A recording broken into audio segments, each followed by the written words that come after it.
Olá e bem-vindos à nossa análise. Hoje a gente tem um mistério fascinante nas mãos. Sabe, qualquer pessoa que já tenha folheado aqueles textos antiquíssimos do Oriente Próximo, ou mesmo quem apenas leu o livro de Gênesis, provavelmente já bateu o olho e notou algo bem surpreendente. Existem paralelos inegáveis, impressionantes mesmo, entre o relato bíblico do dilúvio e mitos mesopotâmicos muito mais antigos, como a epopeia de Gilgamesh e o épico de Atrahasis. Então vamos mergulhar fundo nisso. Como exatamente civilizações tão diferentes, separadas por séculos de história, acabaram com histórias tão parecidas sobre uma catástrofe global? E essa é justamente a grande pergunta que guia a nossa investigação daqui para frente. É uma suposição super comum, na verdade, achar que, já que os textos mesopotâmicos são cronologicamente mais velhos, o texto bíblico deve ter simplesmente plagiado essas histórias, copiado e colado, certo? Mas será que foi isso mesmo que aconteceu? O que as evidências mostram quando a gente coloca os textos lado a lado? Hoje a gente vai brincar um pouco de detetive literário e histórico. Vamos examinar as pistas direto na fonte para entender o que realmente está rolando debaixo da superfície dessas águas antigas. Para começar, vamos dar uma olhada nos indícios mais, digamos, suspeitos. A estrutura geral da história do dilúvio é praticamente a mesma. Não importa se a gente está lendo Gênesis, de Eridu, Atrahasis, Gilgamesh ou a Bíblia.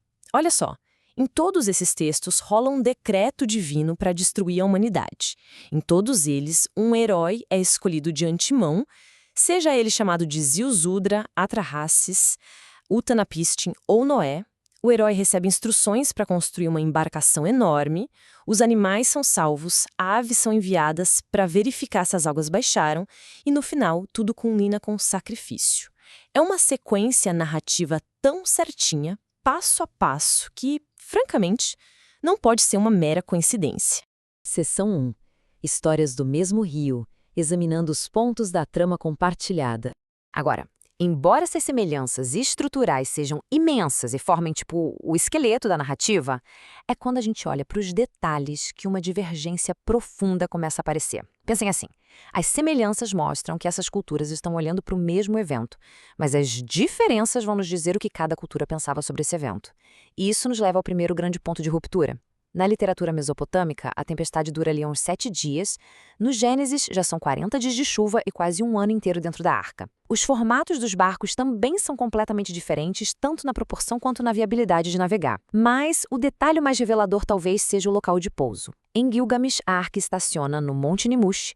Em Gênesis, ela pousa nas montanhas de Ararat, que ficam a mais de 600 quilômetros de distância. Pensem comigo, se o autor bíblico estivesse apenas copiando e colando, por que ele se daria o trabalho de mudar detalhes geográficos tão específicos? Pois é, essas variações sugerem fortemente que estamos lidando com memórias culturais independentes de um evento colossal e não com uma cópia barata.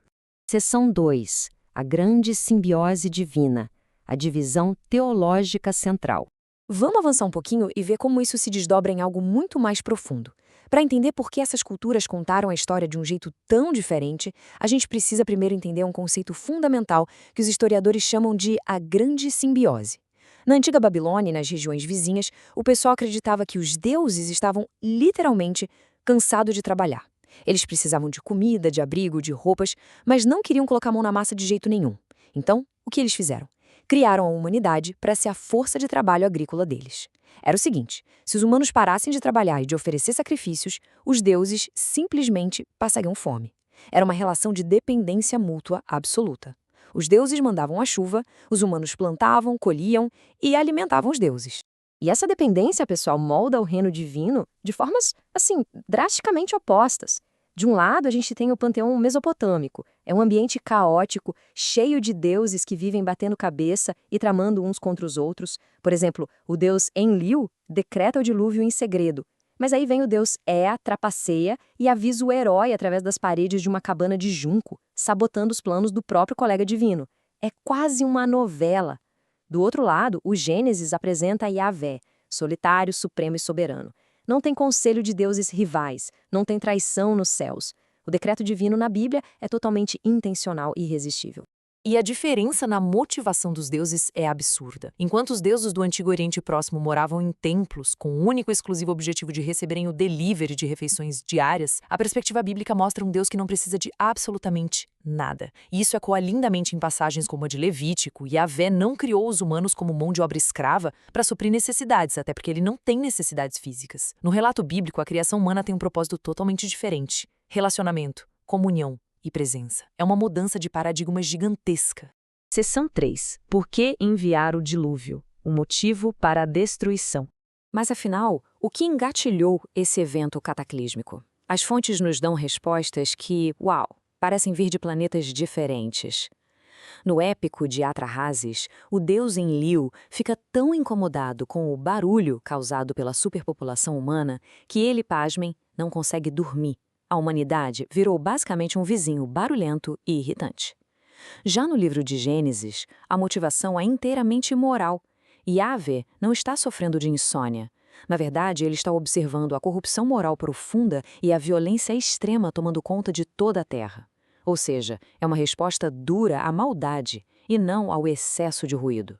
Mas olha que reviravolta interessante. Apesar de as motivações parecerem água e vinho, tipo insônia de um lado e julgamento moral do outro, o objetivo literário por trás do envio do dilúvio é incrivelmente o mesmo nas duas culturas. O dilúvio funciona como uma espécie de botão de reset para restaurar a ordem cósmica. Para os mesopotâmicos, essa ordem significava silêncio e controle populacional. Para os israelitas, a ordem era a justiça moral. Em ambos os casos, aquelas águas cósmicas da não-ordem são usadas para lavar a desordem e permitir que o mundo comece de novo. Seção 4. O fim da tempestade. Pânico, fome e uma nova aliança. Assim que as nuvens pesadas se abrem e as águas finalmente começam a baixar, as reações divinas descritas nas fontes originais são simplesmente inesquecíveis. Nas narrativas mesopotâmicas, a tempestade sai de controle e aterroriza os próprios deuses. O texto diz que eles se acovardam como cães. E lembra daquela grande simbiose que a gente falou? Pois é, os deuses ficaram 7 dias inteiros sem o delivery dos humanos. Então, quando o herói oferece o primeiríssimo sacrifício depois do desembarque, adivinha? Os textos relatam que os deuses se amontoaram ao redor da oferenda como moscas famintas. É uma imagem bem patética, na verdade. Já em Gênesis, a resposta de Yahvé é de total compostura.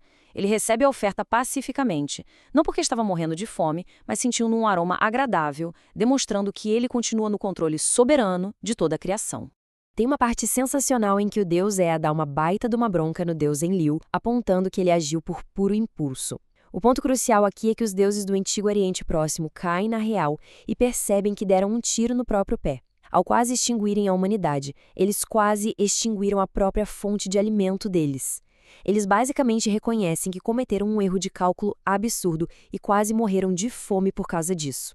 E para resolver esse climão divino lá no mito de Gilgamesh, os deuses precisam achar uma brecha jurídica, por assim dizer. O decreto de que a humanidade deveria acabar ainda estava valendo, mas, por outro lado, eles precisavam de Utnapishtim para restabelecer a ordem. Qual foi a solução? Eles magicamente transformam Utnapishtim e a esposa dele em deuses, dando imortalidade para eles e despachando os dois para bem longe, num lugar mítico chamado Dilmun. E o Gênesis? Um contraste total. Noé permanece sendo um homem mortal. Ele não é promovido à divindade. Em vez disso, ele e a família dele recebem uma aliança, um pacto, carregado de responsabilidades morais para cuidar desse mundo que acabou de ser restaurado. Seção 5. O veredito histórico. Um rio, diferentes interpretações. Certo, a gente reuniu todas as peças do quebra-cabeça, as semelhanças gigantescas na estrutura e as disparidades filosóficas, assim, colossais nos detalhes. Chegou a hora de revisitar aquela nossa primeira pergunta sobre plágio e cópia literal.